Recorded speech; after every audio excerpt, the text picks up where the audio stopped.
नमस्कार, मैं चंचल कुमार। मैं प्रदीप कुमार। पीएन ब्लॉग पर एक बार फिर से आप सभी का स्वागत है। पीएन ब्लॉग के सभी दर्शकों को मेरा प्रणाम। आज का टॉपिक है हम लोगों का क्राइम। बढ़ते क्राइम के कारण समाज में जो कुछ भी हो रहा है, शहरों में हो या गांव में हो, तो क्राइम क्यों बढ़ रहा है, इसी पर चर्चा करेंगे। हम और प्रदीप सर हैं मेरे साथ। आप देख ही रहे हैं कि कोरोना आया अभी के बाद बेरोजगारी बढ़ गया, बहुत बेरोजगारी बढ़ गया। मतलब महंगाई दर बढ़ गया, आदमी के पास पैसा है नहीं, बढ़ने का बेरोजगारी बढ़ गया है, इसीलिए क्राइम बढ़ रहा है। केवल बेरोजगारी होना ही क्राइम का कारण है या और कुछ भी हो सकता है? आदमी में अवेयरनेस नहीं है, ये भी हो सकता है। आपके प्रति सजग नहीं है, ये भी हो सकता है। क्राइम बढ़ने का ये 2-3 कारण था जो बता रहे थे सर।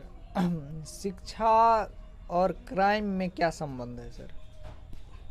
इस शिक्षित रहेगा तो क्राइम करने के लिए नहीं सोचेगा, पहला रीज़न है।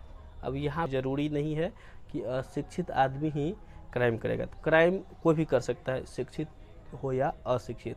बात आता है कि वो किस तरह का प्रॉब्लम फेस करता है। क्या सर, अगर मान लीजिए कोई शिक्षित आदमी, कोई सब आदमी अगर उसको सामने वाला लाचार करेगा हथियार उठाने के लिए, वो हथियार उठाएगा ही क्या?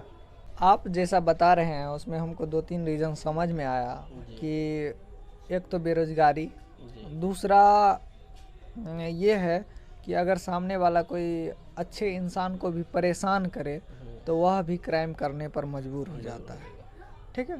तीसरी बात जो हमको समझ में आया कि पेशेवर क्राइम, कुछ लोग होते हैं जो अपने इज्जत और शौक़ के लिए क्राइम को अंजाम देते हैं। ठीक है।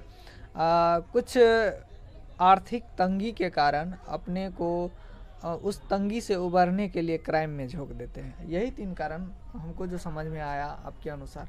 जी सर, तो क्राइम का मेन रीज़न यही है कि आदमी एक तो बेरोज़गार है, दूसरा कि आदमी के पास कोई काम ही नहीं है।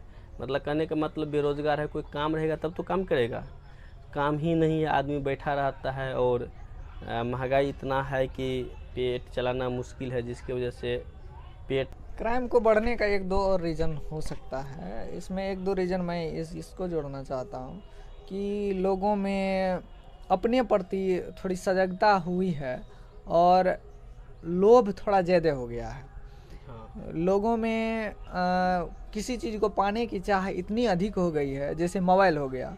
युवाओं में अभी क्रेज़ बन चुका है, मोबाइल ख़रीदें, गाड़ी ख़रीदें, और छोटी गाड़ी नहीं, बड़ी गाड़ी जैसे R15 हो गया, KTM हो गया, या बुलेट हो गया, या कार हो गया। इन सब चीज़ों को वो प्रोवाइड करना चाहते हैं, अपने लिए एब्जॉर्ब करना चाहते हैं या लाना चाहते हैं। जिसके पास कमाई नहीं होता है और उसका महत्वाकांक्षा बहुत ज़्यादा होता है, तो वो लोग भी क्राइम में घुस जाते हैं। हमको जो ये लगता है, जो रीज़न मेन रीज़न है, ये रीज़न है। तीसरा चौथा ये कारण है कि दारू, वो भी एक समस्या है। पीने के बाद जो है ना, लोग एक दूसरे में जो है खो जाता है। अपने आप को भूल जाता है और उसी आपा धापी में क्राइम को अंजाम दे देता है।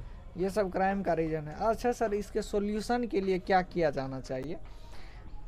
सॉल्यूशन के लिए तो सबसे पहले जो हमारे युवा वर्ग के आदमी है, जो अभी आप बोले कि शराब को छोड़ना चाहिए। अगर जो आदमी शराब पीता है तो वो अपना आपा खो देता है, खुद अपना अस्तित्व भूल जाता है। तो पहला बात होना चाहिए दारू बंद होना चाहिए। दारू तो वैसे बंद है बिहार में, फिर भी मतलब दिखता कहीं भी नहीं है, लेकिन मिलता सब जगह है। इस पे मतलब हमारे सरकार को पूरा ध्यान देना चाहिए और प्रशासन को भी चौकसी रहना चाहिए, है ना। उसके बाद है कि आदमी को कुछ रोज़गार प्रोवाइड किया जाए। अगर मान लीजिए बेरोज़गार है तब तो वो कुछ कर रहा है, अगर रोज़गार मिल जाएगा तो क्राइम घट सकता है। बताया आप कि इसको बंद किया जाना चाहिए। शिक्षा भी हो सकता है, शिक्षा का अवेयरनेस फैलाया जाए, समाज को शिक्षित किया जाए। कुछ लोग ऐसे होते हैं जो शिक्षा को शुरुआत करते हैं, शुरुआत में अच्छी शिक्षा प्राप्त करते हैं, लेकिन आर्थिक तंगी के कारण वह अपने पथ से भटक जाता है। उच्च शिक्षा प्राप्त नहीं हाँ, कर उच्च पाता। शिक्षा प्राप्त नहीं कर पाता है, तो इसी में वह अपने आपा को खो देता है और कुछ ऐसे कारनामे करने लगते हैं जो क्राइम का रूप ले लेता है। ठीक है, पहले तो वह अपने आर्थिक तंगी को कम करने के लिए ऐसा काम करते हैं, लेकिन बाद में वह उसकी हॉबी बन हॉबी हो जाती जाता है, है, आदत हो जाता है। आदत बन जाती है, और जिसके कारण क्राइम का ग्राफ बढ़ जाता है।